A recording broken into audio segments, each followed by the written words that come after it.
আমরা এখানে খেলা করতাম প্রত্যেকদিন বিকেলে যখন আমরা ছোট ছিলাম। এখন তো সেসব হয় না, সে কারণে এখানকার অবস্থাটা পুরো ঠিক এরকমই শোচনীয়। কত রকমের সাপ যে এখানে আছে তার কোনো ঠিক ঠিকানা নেই।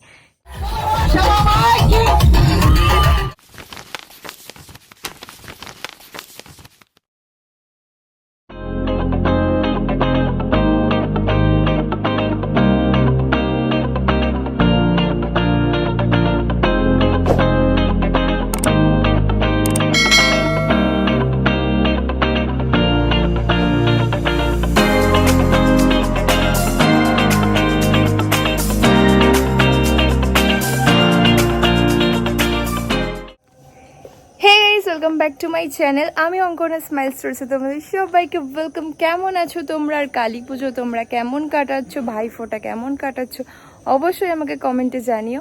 আর আজকে আমাদের আর কি এখানকার যে পাড়ার যে পুজোটা হচ্ছে, তোমরা যেটা দেখছো ব্লগে, সেটার আজকে শেষ দিন।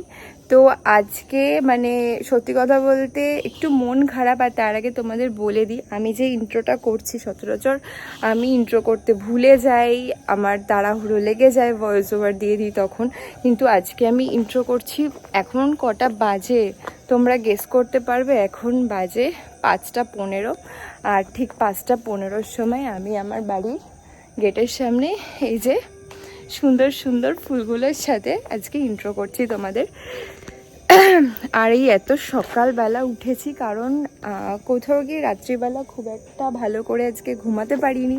আর তার উপর একটু মন খারাপ রয়েছে, কারণ এই যে আমাদের এক বছর ধরে এক্সাইটমেন্ট ছিল, পুজো আসছে পুজো আসছে পুজো আসছে, দুর্গা পুজো শেষ হয়ে গেল, কালী পুজোও শেষ হয়ে গেল, তো এরপর শীতকাল চলে আসবে আবার। সেই একটা বছরের অপেক্ষা, মানে এত দিন ধরে আমরা কত কিছু প্ল্যান করেছি, কতভাবে ওয়েট করেছে, সেটা আজকে শেষ হয়ে যাবে বিসর্জন হওয়ার সাথে সাথে।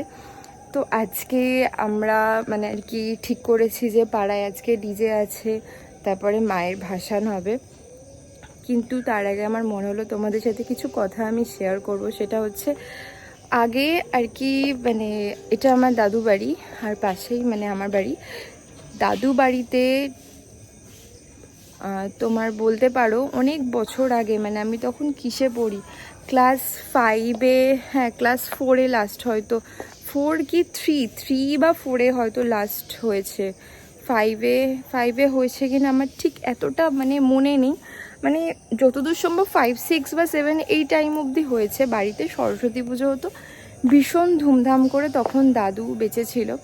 আর দাদুর উদ্যোগে, পাড়ার সবার উদ্যোগে, ছেলেপিলে সবার উদ্যোগে বাড়িতে সরস্বতী পুজো হতো। ঠিক কোন জায়গাটায় হতো আমি তোমাদের দেখাই।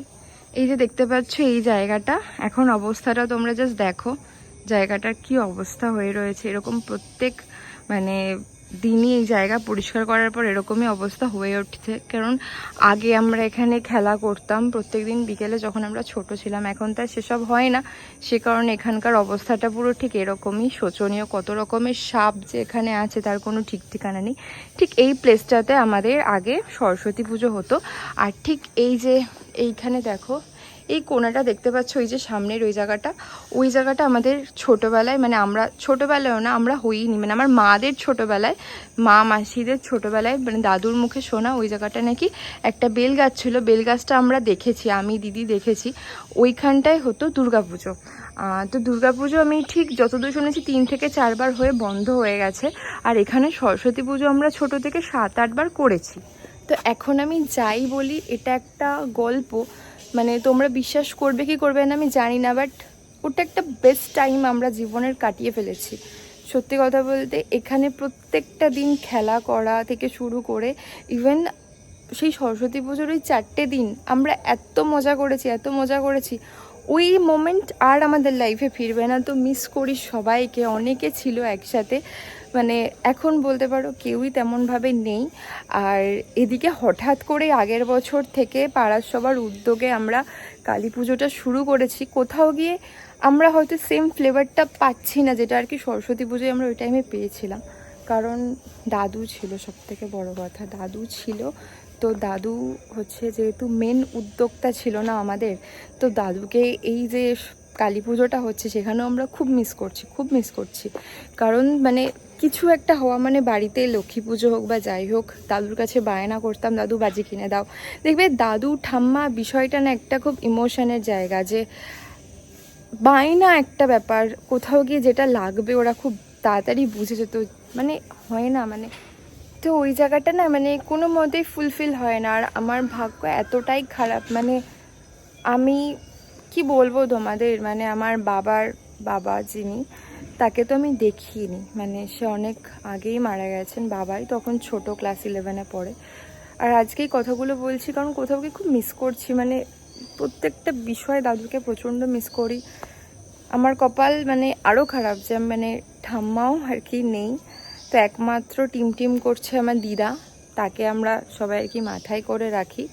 তোমরা হয়তো আমার ইউটিউবে ভিডিও দেখেছো শর্টসে, আরও কিছু ভিডিও চেষ্টা করব দিদাকে রাজি করিয়ে জোর জবরদস্তি করে নিয়ে আসার। কিন্তু হচ্ছে দাদুর ঠাম্মা কারোরটাই মানে হয় না যে ওগুলো থেকে বেরোতে পারি না, প্রত্যেকটা মোমেন্টে মনে পড়ে যায়। তো আজকে যেন সব কিছু ভালো হয়, তোমরা সাথে থেকো। আর চলো আপাতত, আমি তো আজকে অনেক সকালে উঠে গেছি, যে আমি কিনা 7টা-8টার আগে 9টার আগে ঘুম ভাঙে না, আজকে হঠাৎ করে এত তাড়াতাড়ি উঠে গেছি। আজকে বড্ড মনটা একটু খারাপ লাগছে। বিকেলবেলা আজকে মায়ের ভাসান হয়ে যাবে, আমরা এত কষ্ট করে মাকে সাজিয়ে গুছিয়ে সবাই মিলে নিয়ে এসেছি, তো আজকে মা চলে যাবে, আবার 1 বছরের অপেক্ষা। তো চলো আজকে ইন্ট্রো কমপ্লিট, আর আজকের ব্লগটা ইমোশনাল হবে, তো চলো ব্লগটা স্টার্ট করা যাক। তো এই হচ্ছে আমার রাতের লুক, আমি রেডি একদম ডিজেতে নাচার জন্য, ফুল একদম এনার্জি নিয়ে নিয়েছি। মা বাবা আজকে একটু দুপুরে ক্যাচাল করছিল, ওদেরকে দুপুরবেলা নিয়ে গিয়ে ঘুরিয়ে নিয়ে এসেছি, এখন ওদের মুড ঠিক আছে, ওরাও রেডি, একদম এক্ষুনি রেডি হয়ে ওরাও যাবে। আমি একটু আগে চলে যাচ্ছি কারণ পাড়ায় এখন একটু আগে গিয়ে একটু দেখাশোনা করতে হবে। তো চলো ওখানে গিয়ে তারপর দেখাচ্ছি।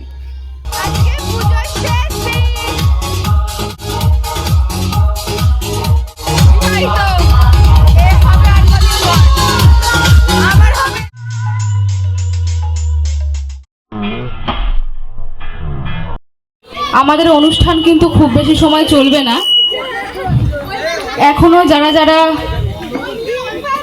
উপস্থিত হননি তারা অতি শীঘ্রই উপস্থিত হন। কালকে যে প্রতিযোগিতাগুলো ছিল তার পুরস্কার বিতরণী অনুষ্ঠান এখনই শুরু হবে। ওটা করতে থাক নাম ডাক। যারা সদস্যরা আছেন, সদস্য এবং সদস্যা, সবাইকে বলবো আপনারা উপস্থিত হন। অলরেডি অনেক রাত হয়ে গেছে, এরপরে কিন্তু আমাদের অনুষ্ঠান বেশিক্ষণ চলবে না। পিন্টুদা, ছোটনদা, রুমাদি, সোমাদি, রূপাদি, সবাইকে বলবো তোমরা পূজা প্রাঙ্গণে এসো।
মহিলা সমিতিকে জয়।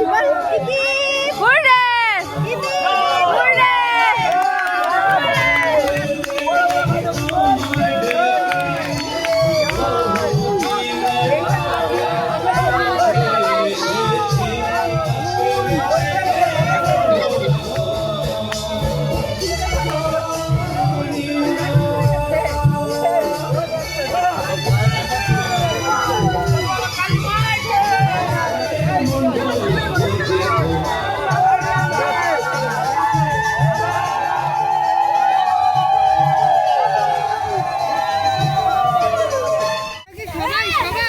হ্যাঁ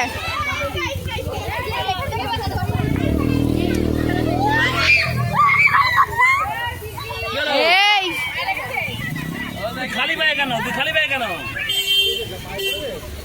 এই রাস্তা চলো গাড়ি যাবে গাড়ি যাবে